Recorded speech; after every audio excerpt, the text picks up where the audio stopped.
22절에서 34절 말씀 교독합니다.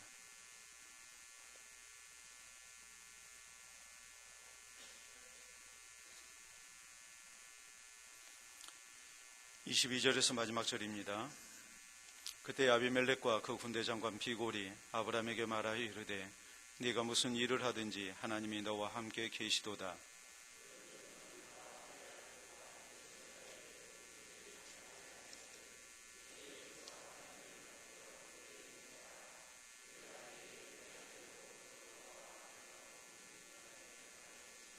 아브라함이 이르되 내가 맹세하리라 하고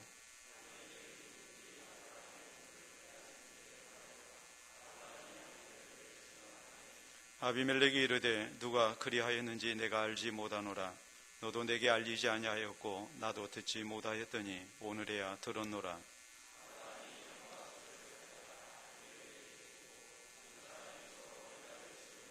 아브라함이 7 암양 새끼를 따로 놓으니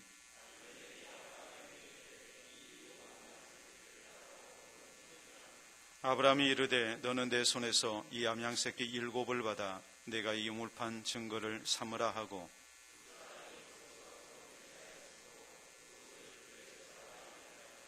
그들이 브엘세바에서 언약을 세우매 아비멜렉과 그 군대장관 비골은 떠나 블레셋 사람의 땅으로 돌아갔고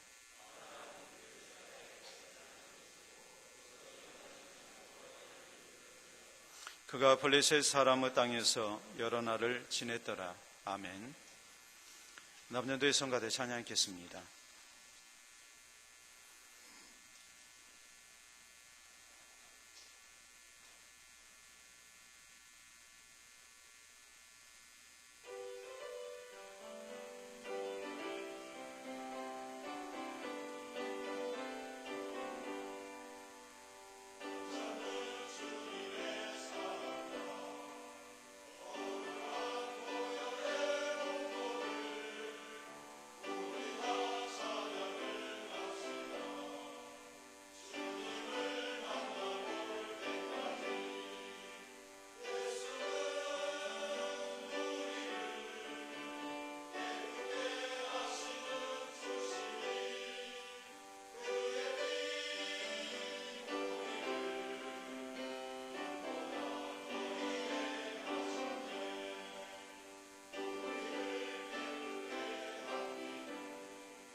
아멘. 기도하고 말씀 받도록 합니다. 하나님 아버지 감사합니다. 예수 그리스도의 십자가의 보혈로 우리가 구원 얻게 됨을 찬미하며 이 시간도 하나님께서 우리에게 주시는 말씀 받기를 소원토록 은혜 주시니 감사합니다. 사람의 말로 받지 아니하게 하시사 오직 하나님의 말씀으로 잘 받아들이게 하시고 이 말씀이 믿는 자 가운데 큰 역사가 나타날 수 있도록 도와주시옵기를 원합니다. 이 하나님의 말씀이 나를 향하신 말씀 되게 하시고 이 말씀을 통해 하나님의 뜻을 분별하며 우리의 신앙이 더욱 성숙되게 하시고 우리의 영혼이 강성함을 얻고 신실한 그리스도의 제자로 살아가는 우리 모두가 되게 해 주시옵소서. 예수님 이름으로 기도하옵나이다. 아멘. 오늘 창세기 강의 56번째 시간입니다. 우리가 국제사회에 되어진 일을 보면 나라와 나라 사이에 이제 동맹이라는 게 있죠. 군사적 동맹이 있습니다. 군사적 동맹은 예를 들어서 한미동맹, 우리나라와 미국 사이에 상호 방위 조약 같은 어느 한 나라가 공격을 당하면 이제 의무적으로 자동적으로 그 전쟁에 개입하는 상호 방위 조약이 우리나라와 미국 사이에 이렇게 체결이 되어 있죠. 그런가 하면 또 경제적 동맹이라는 게 있습니다. 예를 들어서 이 FTA 같은 경우 자유무역제도죠. 그래서 이 자유무역을 통해서 이제 경제가 더욱 활성화하고 또 국가 간의 이익을 도모하는 그런 경우가 있죠.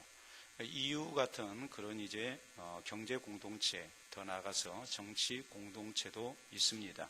그래서 우리가 EU를 가리켜서 유럽 연합이라고 이렇게 얘기를 하죠. 처음에는 경제 동맹으로 출발을 했지만 오늘날에는 이제 유럽 대통령도 뽑고 유럽 의회도 구성이 돼서 그래서 유럽이 하나의 그런 나라로 그래서 유럽 연합으로 이렇게 이제 존재를 하고 있습니다.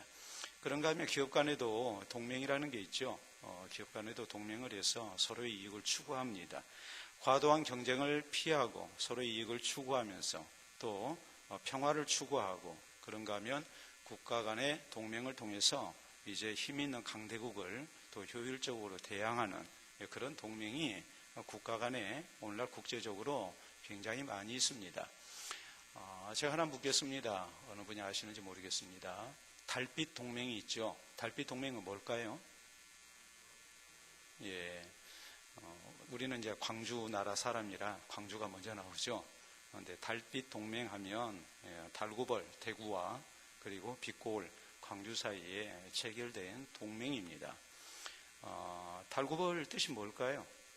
달구벌. 예? 달구벌이 한자로 표현하면 대구죠. 그러니까 그게 무슨 뜻이겠어요? 큰 대자에 언덕 구자를 쓰거든요. 우리가 구릉이라고 그러잖아요. 그러니까 넓은 그런 언덕이 있는 이제 벌판이다 해서 그래서 이제 달구벌이라고 그래요. 달구벌이라는 우리 순수한 우리말은 넓은 벌판이라는 뜻이에요. 이걸 이제 한자로 표현한 것이 대구입니다. 그래서 큰 대자와 이제 구릉 구자, 언덕 구자를 써서 이제 대구라고 그러죠. 빛고을은 우리가 뭐 알다시피 이제 빛광자에 이제 고을 주자 써서 우리가 광주라고 하지 않습니까? 그래서 이제 달빛 동맹이라고 그러죠. 지역 간에 그동안에 너무나 많은 갈등이 영남과 호남 사이에 있기 때문에 영남과 호남을 대표하는 도시 이 대구와 이제 광주, 달구벌과 빛고을 사이에 동맹을 체결을 해서 민간 교류를 확대하고 또 서로 간에 이제 사는 우리가 상생이라고 말하기도 하고 생생협력이라고도 합니다. 그래서 서로 간에 좀 좋도록 이렇게 우리가 하자 해서 이제 달빛 동맹을 맺었습니다. 자, 88 고속도로가 있죠. 전두환 씨가 이렇게 정권을 잡고 난 다음에 이제 영남과 호남 사이에 광주 대구 사이에 이렇게 고속도로를 냈습니다. 뭐 고속도로도 아닌 고속도로를 냈죠. 시속 80km 제한인데 국도보다도 더 속도가 느리고 그러면서 또 통행료는 꼬박꼬박 받고 그래서 중앙 분리대도 없는 그런 고속도로 그래서 또 얼마나 많은 사고가 났습니까? 우리 교인 가운데서도 88 고속도로에서 사고 나서 이렇게 아이를 하나 잃은 사람도 있거든요. 지금은 교회 나오지 않고 있습니다만은 이제 오래됐습니다. 근데 88 고속도로 이름을 지금 뭐로 바꾸자고 그럽니까? 예, 달빛 고속도로로 바꾸자고 그럽니다. 이름이 좋잖아요? 그래요, 안 그래요? 88이 좋아요. 달빛 고속도로가 좋아요. 달빛 고속도로가 좋잖아요. 또 광주가 앞서야 한다고 또 그걸 빛달이라고 하면 좀 이상하잖아요. 우리가 그런 건 그냥 양보해야 해요. 달빛 고속도로 얼마나 좋은 이름인지 몰라요. 아무튼 이렇게 서로 간에 동맹을 하는 거예요. 그래서 서로의 이익을 추구하는 거예요. 또 평화를 얻는 거예요. 우린 지난 시간에 이삭이 출생하고 성장해서 만 3살 젖될 때 큰 잔치가 있었는데 이때 아브라함의 서자가 되는 이스마엘이 이삭을 희롱하고 해서 모욕을 줘서 결국 이삭의 어머니가 되는 사라의 그런 분노 속에 이제 그의 어머니 하갈과 함께 이렇게 따로 나가서 살게 된 그런 내용에 대해서 말씀을 살폈습니다. 추방입니다. 추방이기 때문에 광야로 추방당한 이 엄마 하갈과 그 아들 이스마엘 죽을 수밖에 없는 입장이었지만 하나님께서 자비와 긍휼을 베풀어 주셔서 이제 저희를 생존케 했고 그리고 한 민족의 조상이 되게 하시겠다는 아름다운 약속을 하나님이 주신 일에 대해서 우리가 말씀을 살폈습니다. 오늘 본문에 있는 내용은 이제 블레셋 땅에 살고 있는 아브라함이 하나님의 복주심으로 크게 번성을 했고 이 일로 인해서 원주민인 블레셋과의 사이에서 브엘세바 동맹이 체결된 내용을 우리에게 전합니다. 브엘세바 동맹이라는 것은 우리가 내용을 보면 상호 불가침 조약이에요. 서로 싸우지 말자는 거예요. 이것은 굉장히 중요한 동맹이었습니다. 왜냐하면 생존과 직결이 됐거든요. 그 당시에는 약자에 대한 강자의 약탈이 정당화됐고 이것이 아주 빈번한 그런 세상이었습니다. 그렇기 때문에 아브라함 입장에서 블레셋 사람들과 동맹을 맺는다는 것, 그것은 생존이 보장된 것과 마찬가지입니다. 근데 한 가지가 이상합니다. 그 이상한 게 뭐냐면 강자인 블레셋 원주민들이 왕과 군대 장관이 와가지고 아브라함에게 우리 동맹 좀 맺자 하고 사정해가지고 동맹이 맺어졌다는 사실이에요. 일반적으로 생각한다면 누가 사정해야 해요? 이주민인 아브라함이 사정을 해야 하거든요. 아브라함이 찾아가서 뭐 보물도 갖다 바치고 온갖 아첨하면서 제발 나와 좀 동맹을 맺어달라. 내가 당신들 땅에 살면서 어떤 불이익 당하지 않도록 당신들이 나를 좀 지켜달라. 이러면서 동맹을 맺어야 하는데 이게 거꾸로 됐어요. 블레셋 왕과 군대 장관이 찾아와가지고 아브라함에게 사정을 해서 그래서 브엘세바 동맹이 맺어지고 있는 거예요. 우리가 진짜 서로 간에 해야지 말자. 네가 우리를 공격하지 않겠다고 좀 얘기를 해달라. 이거 맹세해라. 해가지고 브엘세바 동맹이 맺어지고 있어요. 도저히 상식으로는 이해가 안 되는 그런 동맹이 체결되고 있거든요. 그 이유가 무엇인가? 이것을 통해서 우리에게 주신 하나님의 교훈이 뭘까? 이걸 우리가 오늘 저녁 생각해 봐야 합니다. 첫째, 우리는 동맹을 체결하자고 이 블레셋 왕 아비멜렉이 군대 장관 비고를 데리고 와서 이렇게 아브라함에게 제안한 이유가 무엇인가라는 거예요. 자, 22절에 있는 말씀 봅니다. 그때의 아비멜렉과 그 군대 장관 비골이 아브라함에게 말하여 이르되 네가 무슨 일을 하든지 하나님이 너와 함께 계시도다라고 말합니다. 네가 무슨 일을 하든지 하나님이 너와 함께 계시도다. 그래서 23절에 보면 그런즉 너는 나와 내 아들과 내 손자에게 거짓되 행하지 아니하기를 이제 여기서 하나님을 가리켜 내게 맹세하라. 내가 내게 후대한 대로 너도 나와 내가 머무는 이 땅에 행할 것이니라 라고 먼저 제안을 합니다. 그 제안한 이유는 다른 게 아니었어요. 아브라함이 굉장히 군사적인 그런 세력을 가지고 있었기 때문에 아브라함에게 야, 우리가 좀 동맹 맺자. 우리가 좀 평화롭게 지내자. 그렇게 제안했던 게 아니에요. 이유는 딱 한 가지였어요. 뭐였어요? 네가 무슨 일을 하든지 하나님이 너와 함께 계심을 우리가 분명히 봤다. 이것을 지금 저희가 두 눈으로 확인했을 때에 하나님이 함께 하시는 증거를 봤을 때에 도저히 아브라함과 평화를 맺지 않고는 자기들이 안전치 못하다고 판단을 한 거예요. 자, 하나님께서 아브라함과 함께 하신 증거들이 뭐였을까요? 아브라함이 블레셋 땅 그랄 지방으로 들어왔죠. 들어왔는데 아브라함이 뭐였습니까? 이거 자기 아내 빼앗길 것 같으니까, 자기 죽고 아내를 빼앗길 것 같으니까 뭐라고 그랬어요? 내 누이라고 그랬거든요. 그런데 하나님께서 뭐 하십니까?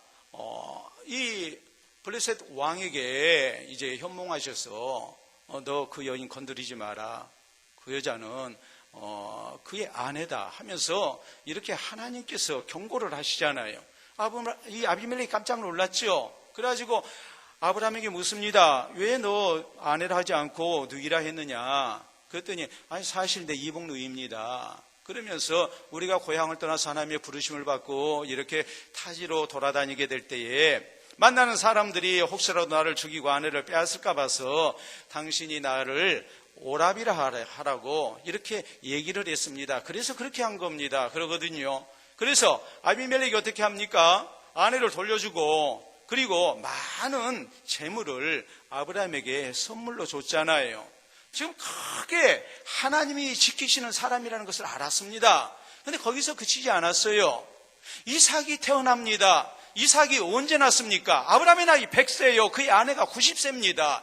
이거 도저히 있을 수 없는 일이 하나님 은혜로 말미암아서 되어지는 겁니다. 그리고 이 아이가 잘 자라납니다. 그런가 하면 아브라함이 이방인 땅에 들어와서 사는데 형통합니다. 아브라함이 블레셋 사람들에게 빌부터 사는 사람이 아니에요. 하나님께서 지키시고 복 주시는 가운데에 이제 큰 번성을 이루었고 블레셋 원주민들도 아브라함을 무시하지 못할 정도로 아브라함이 많은 재산과 또 사병을 거느리는 그런 실력자, 유력자가 되어 있는 겁니다. 이걸 보니까 이건 분명히 저 사람이 믿는 하나님이 함께 하시고 복 주신 증거다고 믿을 수밖에 없었던 겁니다. 그래서 먼저 제안을 하고 사정을 한 것이죠. 그 동맹이 뭡니까? 너는 나와 내 아들과 내 손자에게 거짓되이 행하지 아니하기를 이제 여기서 하나님을 가리켜 내게 맹세하라. 이 동맹이 당대에만 유효한 것이 아니고 자손대에까지 유효한 자손 대대로 후손에게까지 미치는 그런 동맹을 체결하자고 제안을 합니다. 내가 네게 후대한 대로 너도 이제 우리에게 참으로 후대하겠다고 약속을 해달라라고 부탁을 합니다. 아브라함을 두려워한 거예요. 근데 아브라함을 두려워했다기보다는 누구를 두려워한 거예요? 아브라함과 함께한 하나님을 두려워한 거예요. 여러분, 우리 성도가 굳게 고백할 사실이 무엇이겠습니까? 그것은 하나님의 백성과 하나님은 함께 하시고 또 우리가 동서남북 어디로 가든지 하나님께서 우리를 붙드시고 도우신다는 사실입니다. 하나님께서 우리의 산성이 되시고 방패가 되시고 돕는 자가 되심을 우리가 믿고 살아야 한단 말이에요. 여호수아서 1장에 보면 하나님께서 여호수아의 인도하에 이스라엘이 약속하시는 가나안 땅 정복에 나섭니다. 그때 하나님이 하시는 말씀이 뭐였습니까? 지금 지도자 모세가 죽었거든요. 모세가 죽었을 때에 얼마나 이스라엘이 상실감 속에 빠졌겠어요. 여호수아는 얼마나 두려웠겠어요. 이런 형편 속에서 하나님께서 하시는 말씀이 내 종 모세와 내가 함께 있었던 것 같이 내가 너와 함께 해주겠다. 너 두려우지 마라. 마음을 강하게 하고 담대하게 해라. 내가 너에게 약속한 땅을 들어가서 차지하도록 하라 하면서 하나님께서 여호수아를 격려하시지 않습니까? 모세라는 사람이 괜히 강한 거 아니에요. 모세라는 사람이 똑똑하고 잘나서가 아니라 누가 함께 했기 때문이에요? 하나님이 함께 하셨기 때문이죠. 하나님이 함께 하셨기 때문에 그래서 모세가 위대한 지도자가 된 겁니다. 여호수아에게 그것을 상기시키는 겁니다. 네가 모세와 비교할 때 초라한 모습이 아니다. 내가 너와 함께하면 너도 모세를 능가하는 모세처럼 하나님 앞에 위대한 민족의 지도자로 쓰임받는다. 이것을 하나님께서 강조하십니다. 여러분, 야곱이 어디로 가든지 하나님이 함께 하십니다. 요셉이 노예로 팔려갔지만 그것에 하나님이 함께 하십니다. 그러니까 형통한 자가 되죠. 그런가 하면 다윗이 어디로 가든지 하나님이 함께 하셔서 저가 많은 싸움에서 승리합니다. 그러므로 다윗이 고백한 것이 무엇입니까? 시편 23편에 보면 다윗은 여호와는 나의 목자시니 내게 부족함이 없으리로다 고백합니다. 내가 사망 음침한 골짜기로 다닐지라도 주께서 나와 함께 하심이라. 주의 지팡이와 막대기가 나를 안위하시나이다 그러거든요. 어디로 가든지 하나님이 함께 하시고 책임지심을 고백하고 있잖아요. 우리 예수님께서 마태복음 28장 20절에 분명히 약속하십니다. 볼지어다 내가 세상 끝날까지 항상 너희와 함께 있으리라. 여러분, 그렇기 때문에 사도 바울이 주님에 대해서 신앙 고백한 내용을 보면 하늘에 계신 아버지가 아니에요. 물론 예수님은 주기도문을 통해서 하늘에 계신 아버지께 기도하게 하셨습니다. 하늘에 계신 아버지라는 것은 이 땅 가운데서 초월에 계신 하나님, 전능하신 하나님이라는 뜻이요. 또 하나는 하늘에서 이 땅을 살피시는 하나님이라는 말이에요. 내 모든 사정 형편을 다 아시는 하나님이라는 말이에요. 그 하나님이 우리의 아버지가 되시기 때문에 이 하나님 앞에 기도하라는 말이에요. 그런데 우리는 자꾸 이렇게 기도하다 보니까 하나님 어디 계세요? 저 멀리 하늘에 계십니다. 그런데 바울은 그렇게 믿지 않았어요. 바울이 믿은 하나님은 어디 계신 하나님이었습니까? 내 곁에 계신 하나님이었어요. 우리가 사도행전 27장에 봐도 그렇습니다. 풍랑 속에서 바울이 고백했던 하나님은 어젯밤에 주께서 내 곁에 서서 말씀하셨다. 사도행전 18장에 보면 바울이 고린도에 들어가서 전도할 때에도 주께서 바울에게 나타나셔서 환상 가운데 말씀하십니다. 내가 너와 함께 있다. 두려워하지 말고 침묵하지 말고 말해라. 이 성에 내 백성이 많다. 하나님이 함께하고 계시는 거예요. 이 사도 바울이 디모데후서 4장 17절 18절에 보면 평생을 복음사에게 헌신하고 난 다음에 고백했던 내용이 이것입니다. 주께서 내 곁에 서서 나를 강건케 하심은 나로 하여금 이방인에게 주의 복음을 증거케 하심이니 내가 사자의 입에서 건짐을 받았노라. 이제도 주께서 나를 구원하시고 천국 들어갈 때까지 주께서 나를 지키시고 인도하실 것이다. 하나님이 멀리 계신 하나님이 아니에요. 내 곁에 계신 하나님이에요. 우리가 TV 프로 가운데 골목식당이라는 게 있습니다. 보시는 분은 뭐 보세요? 골목식당 보시는 분? 예, 보시는 분 여러분 계시는데 수요일날 본방합니다. 수요일날 본방인데 예? 뭐 수요일날 못 보더라도 뭐 예배 끝나고 가서 못 보더라도 뭐 아무 때나 볼 수 있고 요새는 뭐 IPTV 가지고 있으면 아무 때나 내가 원하는 때 이렇게 볼 수 있죠. 근데 골목식당의 그 내용 자체가 이제 골목 상권 살리기 프로젝트거든요. 그래서 누가 이제 합니까? 백종원 대표가 이렇게 이제 하죠. 그런데 전에 그런 프로가 있었어요. 서울 홍은동에 있는 포방터 시장에 있는데 옛날 포진지가 있었다 해서 거기가 포방터라고 그러는데 포방터 시장에 돈가스 집이 나왔어요. 참 그 돈가스 한번 먹고 싶어요. 근데 새벽 3시간에 와서 줄 선다는데 어떻게 먹어요? 예? 지방에서까지 올라와가지고 3시 반부터 줄 선다는데 하루에 정해진 숫자만 딱 해가지고 그거 판다는데 어떻게 먹어요? 근데 이 집이 마선이 있는데 그쪽 전체 상권이 죽어있기 때문에 사람들이 오지를 않는 겁니다. 근데 이제 백종원 대표가 딱 보니까 더 이상 말할 필요가 없이 따로 솔루션을 할 필요가 없을 정도로 아주 맛있어요. 백종원 대표가 그래요. 내가 말할 필요가 없다. 근데 문제는 메뉴가 너무 많아요. 메뉴가 그냥 수십 가지. 그러니까 메뉴를 줄여라. 그래서 이 사장 부부가 망설이는 거예요. 수십 개 메뉴를 3개로 줄이라니. 굉장히 망설이는 거예요. 그러니까 백종원 대표가 각서를 써줬어요. 자기가 직접 써줬어요. 이것을 족자로 만들어가지고 가게에다 걸어놨어요. 볼까요? 자, 한번 보겠습니다. 저희 지금 글씨가 잘 안 보이죠? 제가 확대해도 잘 안 보여요. 안 보이는데 제가 직접 읽어드릴게요. 본인의 강력한 설득으로 억지로 가로 열고 사장님 의견과 관계없이 가로 닫고 3개로 줄입니다. 만약에 메뉴를 줄인 것으로 인하여 매출이 줄어든다면 모든 책임을 본인이 질 것을 확약합니다. 2018년 11월 8일 본인 백종원 족자를 다 걸어놨어요. 저보고 사람들이 오겠어요 안 하겠어요? 오죠. 백종원 대표가 저 집에 상주 안 해도 저거 보고 다 와요. 여기는 믿고 먹을 수 있는데. 그뿐만이 아니죠. 백종원 대표가 골목식당 이렇게 프로젝트 진행하면서 그 사장하고 주인하고 이렇게 사진 찍고 한 거 그거 어떻게 합니까? 크게 확대해가지고 다 가게에다가 붙여놓거든요. 왜요? 백 대표가 맛을 보증한다는 거예요. 우리 집 음식은 맛은 이 백 대표라는 사람이 보증한다. 백 대표가 함께하고 있는 거예요. 뭐로? 사진으로. 미어 터져요. 기본으로 몇 시간씩 줄 서 있다가 표 받아가지고 그래서 먹을 수 있어요. 여러분, 잘난 사람 하나가 같이 해도 저렇게 놀라운 역사가 일어나는데 전능하신 하나님이 주의 백성과 같이 하시면 얼마나 놀라운 역사가 일어나겠습니까? 우리 성도가 하나님이 하늘에만 계신다고 생각해서는 안 됩니다. 하나님은 아니 계신 것이 없고 특별히 하나님은 주의 백성과 주의 자녀와 같이 하고 계십니다. 신앙으로 사는 백성과 함께하고 계신 하나님이에요. 그 하나님께서 우리를 붙드시고 도우심을 믿어야 합니다. 그리고 우리가 힘내서 신앙으로 살아야 해요. 신앙으로 사는 백성은 하나님께서 책임져 주시는 거예요.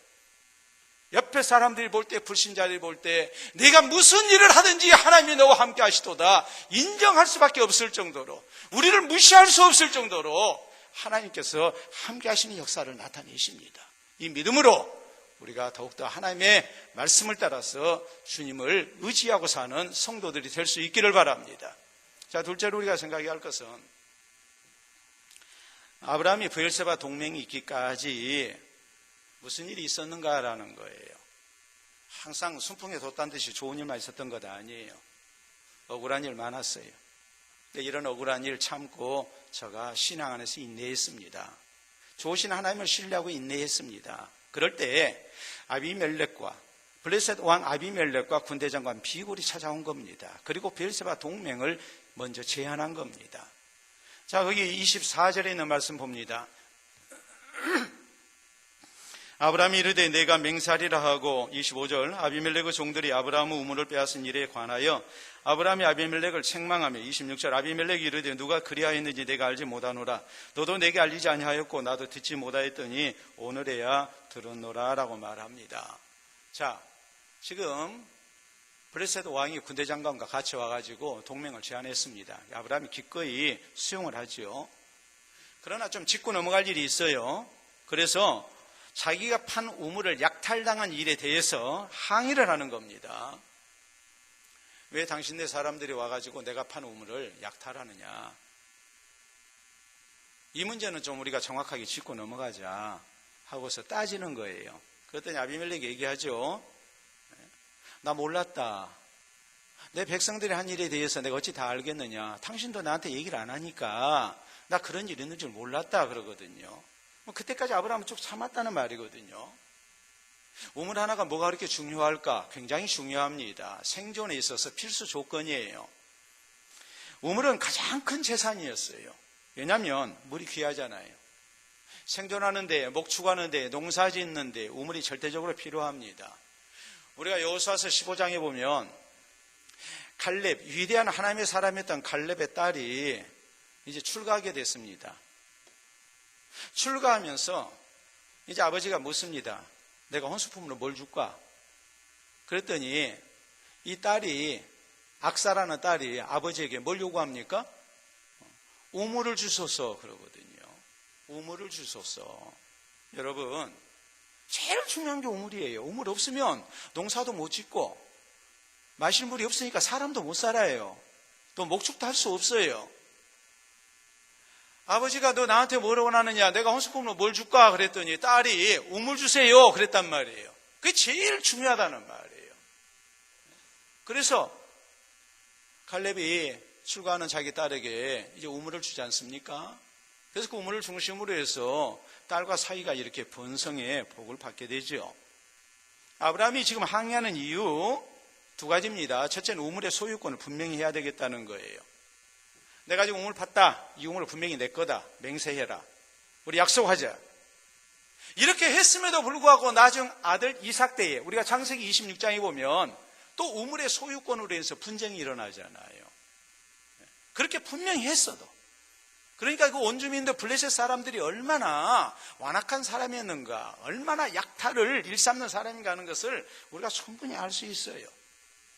두 번째는 지금 새 출발하자는데 서로 좋게 지내자는데 과거사를 깨끗이 정리해야 하잖아요. 그래야 새 출발이 있잖아요. 여러분, 한일 간에 새 출발이 안 되는 이유가 뭡니까? 과거사 정리가 안 되고 있거든요. 자꾸 미래지향적으로 하자 그러거든요. 미래지향적 말은 좋죠. 근데 문제는 과거사가 정리가 돼야 돼요. 과거사 정리가 안 되고 어떻게 미래지향적이 될 수 있습니까? 위안부 문제랄지 혹은 징용 문제랄지 하나들이 아니죠. 그거 깨끗이 정리하지 아니하면 한일 간에 절대 이웃이 될 수가 없어요. 아브라함은 이런 이유 때문에 브엘세바 동맹을 맺고 너희와 내가 이렇게 좋게 지내자고 그러는데 이 과거사 문제 깨끗이 정리를 해야 되겠다 해서 이 문제에 대해서 항의를 한 거예요. 27절에 아브라함이 양과 소를 가져다가 아비멜렉이 주고 두 사람이 서로 언약을 세우니라 그랬어요. 선물을 주죠. 상대방이 그 선물을 받았습니다. 이것은 서로 화친의 표시거든요. 여러분, 내가 어떤 사람에게 선물을 줬는데 상대방이 선물을 안 받으면 기분 좋겠어요? 나쁘겠어요? 나쁘죠. 그건 적대인이야 되는 거죠. 그러니까 지금 서로 화친하는 이런 상황 속에서 아브라함이 먼저 선물을 줬고 상대방이 선물을 받아들였습니다. 그리고 28절 이하에 있는 말씀, 아브라함이 7 암양 새끼를 따로 놓으니 아비멜렉이 아브라함에게 이르되 이 7 암양 새끼를 따로 놓으면 어찌미냐. 지금 선물 지금 받았는데 또 지금 암양새끼 7마리를 지금 따로 놨거든요. 그러니까 이거 뭐냐? 30절에 아브라함이 이르되 너는 내 손에서 이 암양새끼 7을 받아 내가 이 우물판 증거를 삼으라 하고 두 사람이 거기서 서로 맹세하였으므로 그곳을 브엘세바라 이름하였더라. 브엘세바는 무슨 뜻이라고 그랬어요? 거기 보면 맹세의 우물이다 라고 나와 있죠. 자, 상대방에게 맹세를 받기 위해서 확실한 증거를 얻은 거예요. 상대방이 분명히 받았잖아요. 받았기 때문에, 그리고 맹세하라고 했으니까 이제 이 우물은 누가 뭐라 해도 누구 거예요? 이제 내 것이에요. 아브라함의 것이에요. 그래서 모든 문제를 깨끗이 정리하고 새 출발을 서로 맹세를 한 겁니다. 자, 이런 일련의 과정을 보면 우리가 중요한 사실을 알 수 있어요. 그게 뭐냐면 그동안 아브라함은 좋은 일만 있었어요? 아니면 블레셋 원주민들에게 불이익도 당하고 억울한 일도 당하고 했어요? 억울한 일도 당했죠. 당했는데 어쨌어요? 참았죠. 참고 기다렸죠. 예?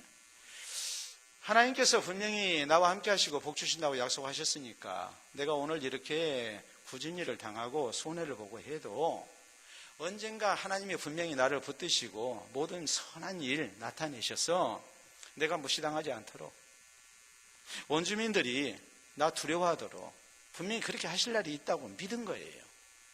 그러니까 그 함께 하시는 하나님의 은혜가 나타나기까지 아브라함은 꼭 참고 기다렸어요.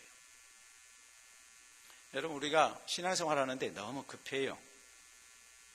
무슨 뜻이냐면 내가 시간표 정해놓고 그 시간표대로 하나님이 움직이셔야 해요. 하나님의 시간표에 우리를 맞추려고 하지를 않습니다. 그러니까 자꾸 신앙생활에 회의가 들고 우리가 기다리지 못하는 조급증에 빠져가지고 시험 들고 말죠. 요셉이 하나님이 함께 하시는 것을 믿었기 때문에 억울한 일 당해도 감옥에도 들어가고 배신당해도 참죠. 그냥 기다리죠. 하나님의 때가 되니까 하나님 역사하시잖아요. 다윗도 마찬가지잖아요. 사울왕과의 관계나 시므이나 나발과의 관계 속에서 억울한 일 당해도 그냥 꼭 참고 기다리잖아요. 내 손으로 처리할 수 있지만 안 하잖아요. 왜요? 하나님이 함께 하시고 하나님이 도우실 것을 확신하고 있었기 때문에 급한 생각을 안 가진 겁니다. 그냥 기다리는 거예요. 우리 예수님께서 십자가의 구원 사역을 이루실 때에 얼마나 기다리십니까? 자기의 때를 주장한 게 아니라 하나님의 때를 기다리고 있잖아요. 사람의 생각의 시간표가 아니에요. 물론 성경은 우리가 누가복음 9장 51절 이하에 보면 예수께서 승천하실 기약이 다 돼가니까 예루살렘을 올라가기로 굳게 결심하셨다. 그리고 앞장서서 예루살렘으로 발걸음을 옮기셨다. 이렇게 9장 51절 이하에 기록이 됩니다. 또 예수님께서 자기 때가 아직 아니기 때문에 유대인들을 피하셨다. 이런 말씀도 나와요. 여기서 말씀하는 자기 때는 인간적인 자기 때가 아니에요. 십자가 지시는 하나님이 정하신 때를 말씀하는 거예요. 그때까지 뭐 하십니까? 인내하죠. 기다리죠. 세상에 어떤 일들이 그냥 쉽게 되어지는 거 아니거든요. 하나님이 우리와 함께 하시고 하나님이 함께 하신 증거가 나타나기까지 시간이 걸리고 억울한 일 있고 손해보는 일 있고 여러 가지 힘든 일이 있다 할지라도 우리가 뭐 해야 합니까? 기다려야 해요. 기다려야. 작년 6월 28일 영시를기에서 사우디아라비아에서 여성 운전이 허용됐습니다. 그동안 지구상에 있는 200여 개 국가 가운데서 여성 운전이 금지되어 온 나라가 딱 하나 있었어요. 그 나라가 바로 사우디아라비아예요. 지구상에서 여성 운전을 금지한 마지막 나라가 사우디아라비아예요. 그래서 많은 여성들이 6월 24일 0시가 되니까 다 차를 끌고 시내에도 쏟아져 나왔어요. 그래서 매스컴은 이것을 0시의 드라이브라고 했습니다. 0시가 되니까 여성들이 다 차를 끌고 나왔다. 그래서 그냥 질주를 한 거예요, 시내. 그보다 약 9개월 전인 2017년 9월 사우디아라비아에서 여성 운전을 허용할 것이다라고 이렇게 일단 발표를 했습니다. 그리고 그 사이에 여성들이 운전면허를 취득하는 열풍이 일어났어요. 또 차 구입이 쇄도됐습니다. 그리고 6월 초부터 여성 면허증을 발급하기 시작했고 안전운전에 대한 교육이 실시됐습니다. 그래서 6월 24일 날 0시를 기해서 드디어 자유롭게 운전할 수 있는 길이 열리게 된 거예요. 그런데 이런 것들이 우연히 되어졌느냐? 그거 절대 아니에요. 그동안 여성 운전 권리를 요구해온 인권 운동가들이 있었습니다.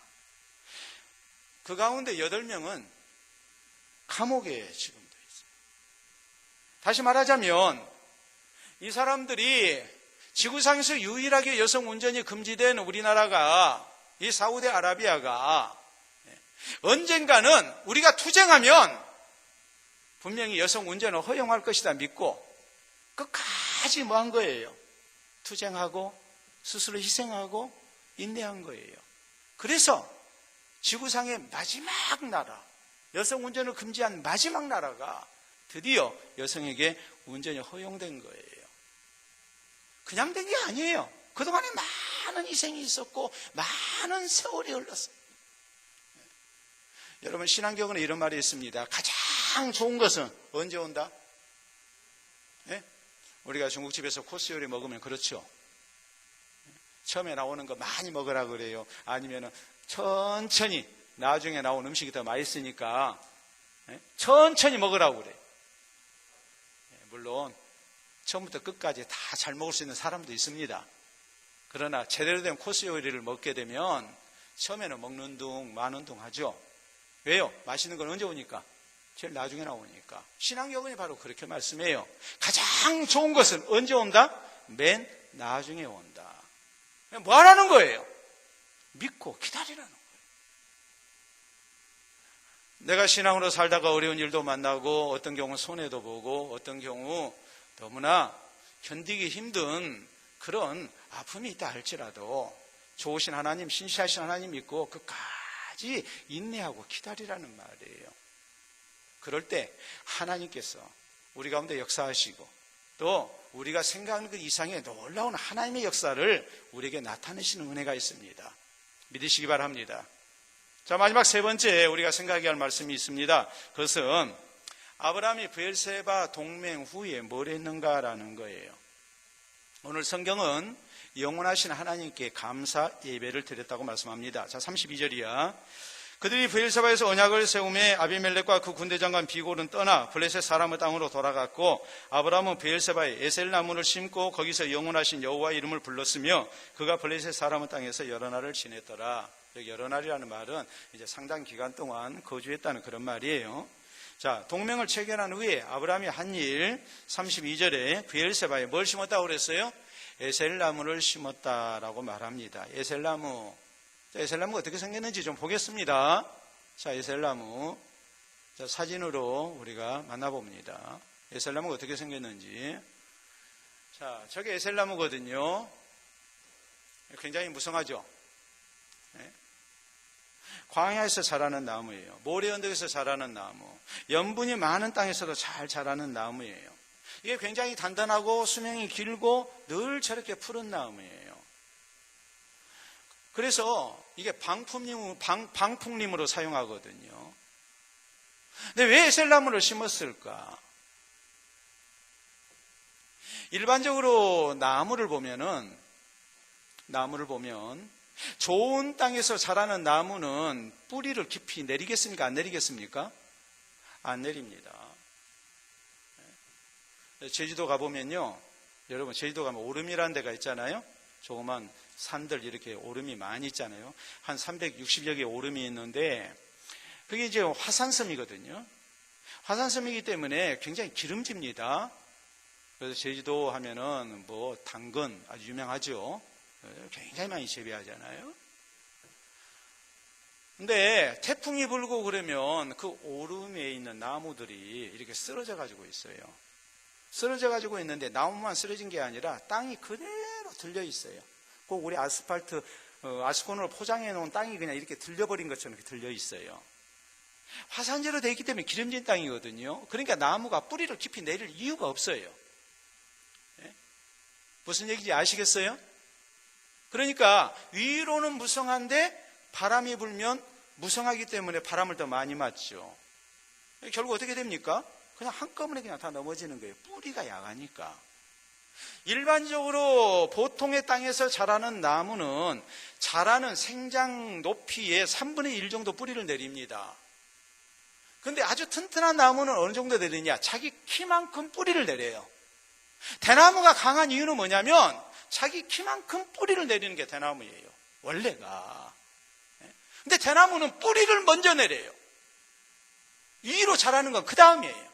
그러니까 대나무가 강한 거고, 지진이 일어나면 어디로 피하라고 그럽니까? 대나무 숲으로 피하라고 그러지요. 옛날 어르신들이 그랬잖아요. 저도 어려서 귀가 닳도록 들었어요. 지진이 일어나면 대나무 숲으로 피해야 한다. 그 땅이 안전하다. 에셀나무는 어떤 나무냐 했을 때에, 에셀나무 키가 10m까지 자라는데 뿌리는 30m가 들어가요. 그러니까 보통 나무의 몇 배예요? 보통 나무는 3분의 1 뿌리를 내린다니까요. 그런데 이건 3배를 내려요. 3배를. 그러니까 10배 뿌리를 내리는 겁니다. 그러니까 모래 언덕 속에서도 또 아주 메마른 광야에서도 뿌리를 깊이 내리고 수분을 흡수해서 저렇게 항상 푸른 상태로 있는 거예요. 그렇기 때문에 방품용으로 사용하고 하는 것이죠. 지금 아브라함이 브엘세바 동맹을 체결하고 난 다음에 에셀나무를 심은 이유가 뭐겠습니까? 이 에셀나무가 푸른 것처럼 블레셋 사람과 나 사이에 맺은 동맹이 견고하게 지속되기를 원한다는 것을 지금 바라는 거거든요. 그런데 아브라함은 또 뭐 했습니까? 그냥 나무만 심은 게 아니고 거기서 하나님께 뭐 했다고 그랬어요? 예배를 드렸습니다.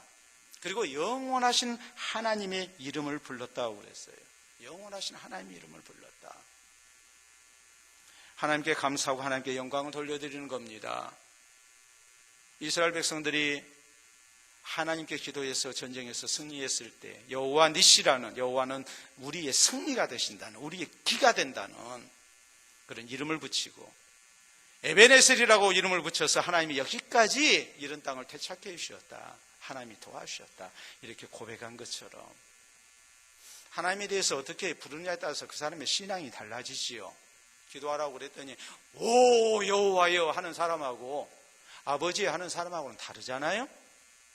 부모를 부를 때 아버지라고 부르는 것과 아빠라고 부르는 것은 다르지 않습니까? 같아요, 달라요? 다르잖아요. 3살, 4살 먹은 애가 아버지, 어머니 그러면 징그럽잖아요. 네? 그런데 60살 돼가지고 엄마 그러면 또 좀 이상하잖아요. 하여튼 아무튼 간에 하나님의 이름을 부를 때도 어떻게 부르느냐가 큰 차이가 있어요. 근데 하나님을 부를 때에 아브라함은 영원하신 하나님 이름을 불렀다고 그랬거든요. 이 동맹, 이 조약이 영원토록 하나님의 간섭 속에서 지켜지기를 바라는 마음으로 하나님 앞에 지금 맡기고 있는 거예요. 우리 하나님은 영원토록 살아계신 하나님이라는 말이요. 이 하나님은 하나님의 백성 나와 함께 하신 하나님으로서 세상 끝날까지 하나님을 변치 아니하고 나와 함께 하실 하나님이라는 것을 신앙으로 고백하는 겁니다. 이걸 신학적인 용어로 현존자라고 얘기를 해요. 하나님은 지금 현재 존재하고 계신다. 내 삶 속에 지금도 살아계셨어.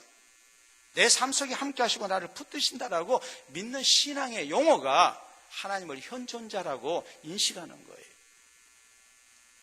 우리 성도는 지금도 살아계셔서 나와 함께 하시고 나를 지키시고 또 나를 도우시는 하나님을 믿고 의지해야 합니다.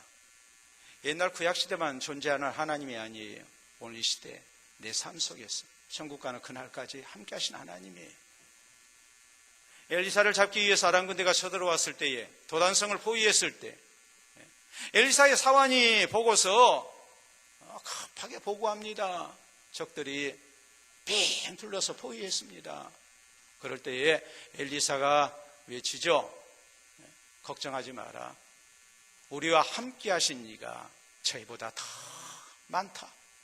그리고 하나님께 기도합니다. 여호와여 저의 눈을 열어서 보게 하시옵소서 했을 때 하나님께서 사환의 눈을 밝히시니까 뭐가 지키고 있어요? 불말과 불병거가 지키고 있었습니다.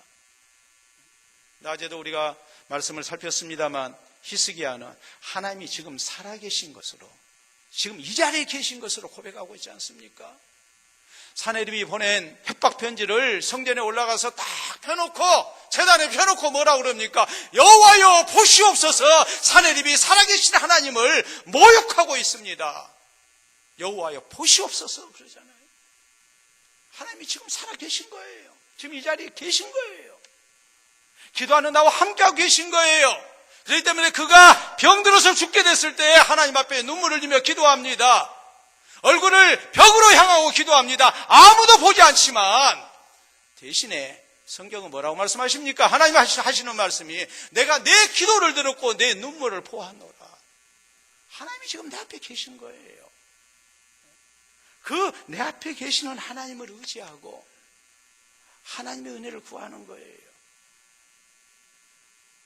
우리가 터키를 가면 흔하게 보는 장신구가 하나 있습니다.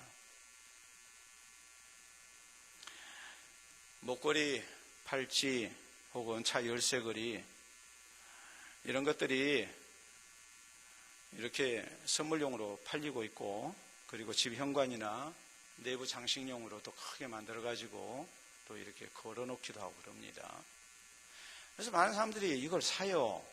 참 보겠습니다. 어떻게 생겼는지. 지난번 터키 가신 분들 다 보셨어요. 누가 사면은 내가 못 사게 하려고 그랬는데 또 다행히 또 관심이 없는지 터키석이 좋은지 그런 거나 사려고 그래요. 저것도 안 사시더라고요. 저거 본 기억이 난다 하시면 사셨어요? 네, 안 샀어요. 누구 또 기억나시면 딱 이러면 본 줄 알아요. 보신 분 기억 안 나요? 자, 다음 사진 봐보세요. 이렇게 열쇠고리식으로 또 저게 지금 열쇠고리예요. 자동차 열쇠고리 같은 거. 또 다음 사진 보겠습니다. 저렇게 생겼어요. 예뻐요, 안 예뻐요? 네? 아니 그냥 느낀 대로. 예뻐요, 안 예뻐요? 우리 오늘 남전도에 계시니까 신철군 집사님 뭔가 좀 적극적으로 의사를 표현하려고 그러는데 신입사님 생각이 예뻐요, 안 예뻐요? 미적 감각이 나는 없다. 그 옆에 윤덕현 집사님 가슴 콩캉콩캉 했죠? 윤덕현 집사님 신기하다. 그 옆에 이계율 장로님이 지금 신경 쓰고 있는데 이쪽으로 와서 김광일 집사님 별로. 그 뒤에 조 집사님 별로. 제가 미리 딱 얘기를 해놨더니 다 별로대. 벌써 얼마나 눈치가 빠른지. 저걸 가리켜서 나자르 본주라고 그럽니다. 나자르 본주, 나자르라는 말은 악마의 눈을 바라본다라는 말이에요. 본주라는 말은 구슬이라는 말이에요. 나자르 본주라는 말은 악마의 눈이라는 말이에요. 악마의 눈이에요. 뭐 저런 걸 파나 생각을 하죠. 터키 사람들은 악마의 눈이 행운을 가져다 준다고 믿습니다. 저 악마의 눈이 가장 강한 악마예요. 가장 강한 악마의 눈을 걸고 다니면, 저걸 가지고 있으면 악마의 눈이 나를 보고 악마의 눈이 주위를 살피고 가장 강한 악마가 나와 같이 하고 있기 때문에 다른 이 가장 강한 악마보다도 더 힘이 덜 센 악마는 뭐예요? 오지를 못해요. 못 오는 거예요. 저게 뭐냐? 부적이에요, 부적. 가장 강한 악마의 눈이에요. 근데 뭘 모르면 저거 멋있다고 사가지고 선물해요. 그 나라 사람들이나 통하지 우리 그리스도인에게 저건 전혀 안 통하는 겁니다. 저 바로 알고 나자르 본주 악마의 눈, 우리가 이쁘다고 생각해서는 안 돼요. 아무 의미도 모르고 저거 그냥 걸고 다니고 선물하고 그렇게 해서는 안 됩니다.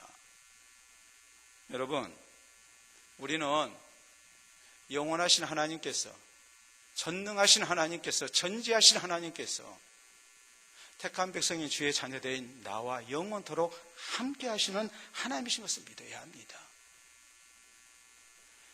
아브라함이 에셀나무를 심고 영원하신 하나님의 이름을 부르고 감사했듯이 오늘 우리가 영적인 의미에서 에셀나무를 심어야 해요. 영원하신 하나님이 나와 같이 하시고 나를 붙드시고 나를 도우신다고 믿고 그 살아계신 하나님이 내 삶의 현장에 같이 하시고 나 가는 길 지키신다고 믿으면서 우리가 하나님을 향한 신앙을 고백하고 하나님 의지하고 사는 성도가 되어야 한다는 말이에요. 저 사진 하나 보겠습니다.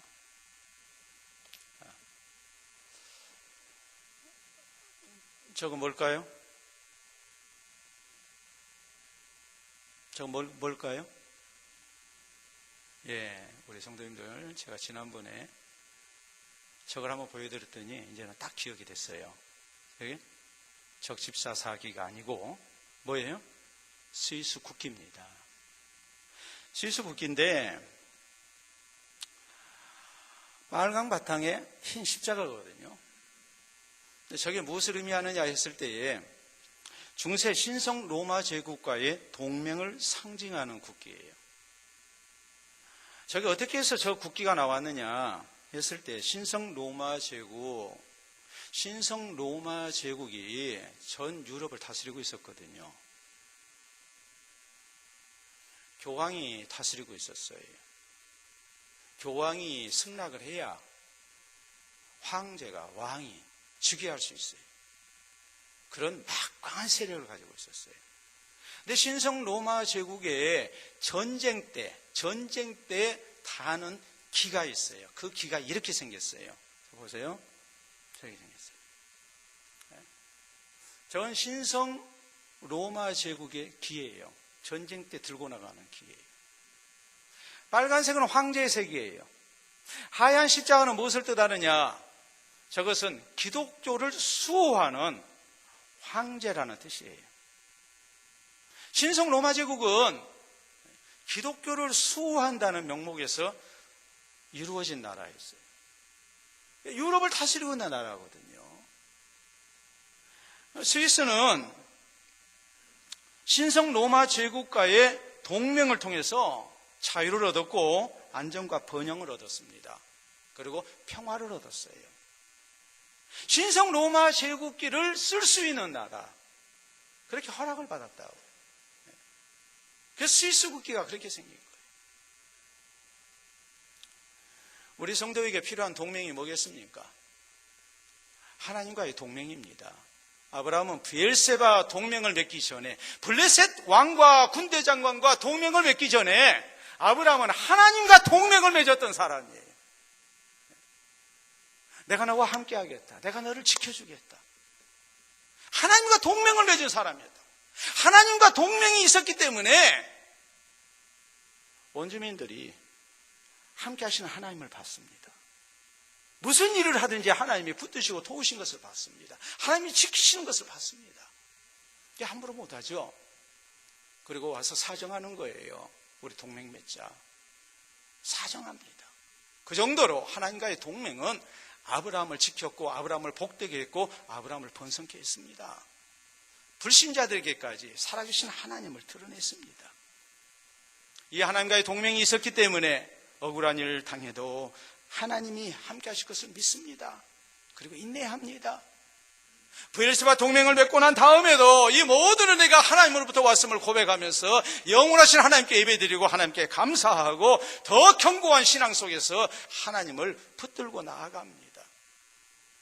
오늘 우리 성도에게 있어야 할 동맹이 뭐겠습니까? 바로 하나님과의 동맹입니다. 오늘 이 저녁 이 시간이 우리가 진실된 마음으로 하나님을 의지하고 살아계신 하나님의 함께 하심을 우리가 신뢰하는 가운데 무슨 일을 만나든지 인내하면서 세상 끝날까지 나와 함께 하시는 하나님만 의지하고 나갈 것을 우리가 다짐해야 합니다. 이 하나님과 굳건한 신앙 동맹을 맺고 우리 하나님께서 우리 가는 길 늘 동행해 주시고 무슨 일을 하든지 하나님이 함께 하시고 하나님의 놀라운 역사를 이뤄나가는 아름다운 은혜가 우리 모두에게 임하기를 주의 이름으로 축원합니다. 우리 함께 기도합니다. 하나님과 동맹 맺어야 합니다. 사람과의 동맹, 그것과 비교할 수 없는 하나님과의 동맹이 우선되어야 합니다. 나와 함께 하신 하나님 신뢰합시다. 힘든 일 만나도 흔들리지 맙시다. 하나님께서 우리와 함께 하심을 굳게 믿고 영원하신 하나님을 찬미하면서 하나님이 내 삶 속에 역사하심을 우리가 확신하면서 천국 가는 그날까지 하나님께서 지키시고 인도하실 것을 주님 앞에 고백하는 기도가 있기를 바랍니다. 기도합니다.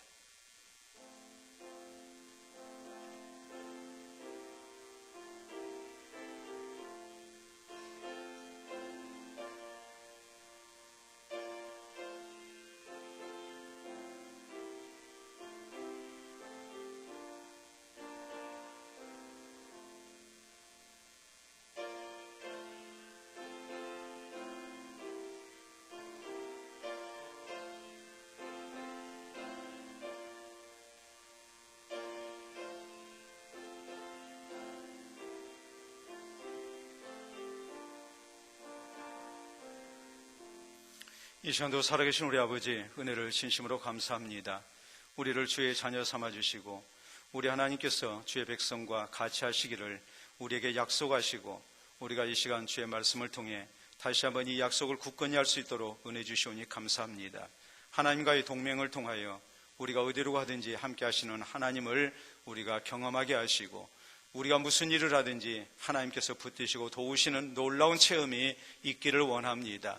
힘들고 어려운 일 만났다 하여 우리가 쉽게 흔들리지 아니하게 하시고 참으로 살아계신 하나님께서 우리의 삶 속에 영원토록 함께 하실 것을 굳게 믿고 이 하나님만을 바라며 인내할 수 있도록 도와주시옵소서. 세상 끝날까지 함께 하시는 주님을 신뢰하고 믿음으로 나아가게 하셔서 동서남북 어디로 가든지 승리케 하시는 하나님을 우리가 만날 수 있도록 하시고 이 하나님을 향하여 감사와 영광을 돌려드리는 우리 모든 성도들 되게 하여 주시옵소서.